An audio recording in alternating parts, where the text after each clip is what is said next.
Well, with more Republicans in office and some big news out of Washington today from the Federal Reserve, it's about your money. We wanted to get you some perspective. Greg Flick joining us now live from Edward Jones. Greg, thanks for your time tonight. Good to be here. First, let's talk about the move from the Fed. Big buyback of Treasury bonds. We're talking about $600 billion, could go up to $1 trillion. What is this going to mean for interest rates? What's it going to mean for you and I? Ideally, the Fed is trying to do everything that they can in their power, Brian, to try to stimulate the economy. Job growth is not as great as they would like it to be.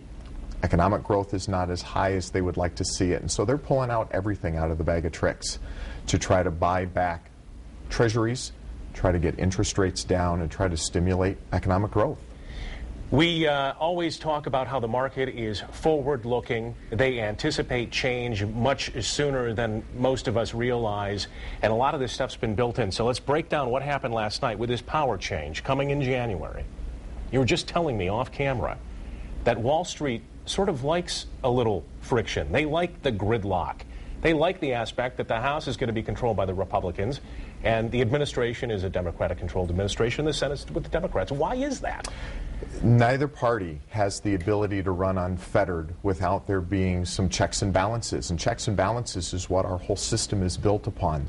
Some interesting data I came across earlier today. Since 1901, if you look back at the way that the Washington has been structured, when you've had a democratically controlled White House and you have had a Republican-controlled House, you've normally seen a situation where the markets have done fairly well. What's interesting is we've never seen an environment where the House has been controlled by Republicans, the Senate and the White House controlled by Democrats. So it's going to be interesting to see whether some of the major reforms of the last couple of years are able to be repealed the way everybody's been talking earlier today. Right, exactly. That was a lot of the speculation last night. They're going to go after health care reform. Again, they're going to try to repeal that. They're going to try to tamp down some of these bailouts that have been coming out.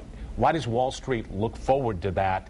What would be encouraging for an investor along those lines? Well, I think the one thing that you have to take a look at is that ultimately, over the long run, the economy is what drives the markets. It was the mantra back in 1992, the last time we saw a sweeping change, when everybody said it was the economy stupid. You may remember that. And here we are today.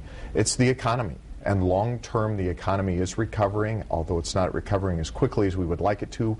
We've now seen 5 quarters of consecutive earnings growth. And so investors, as they're looking at their portfolios, need to recognize that what's going on in Washington may not be the most important vote they make.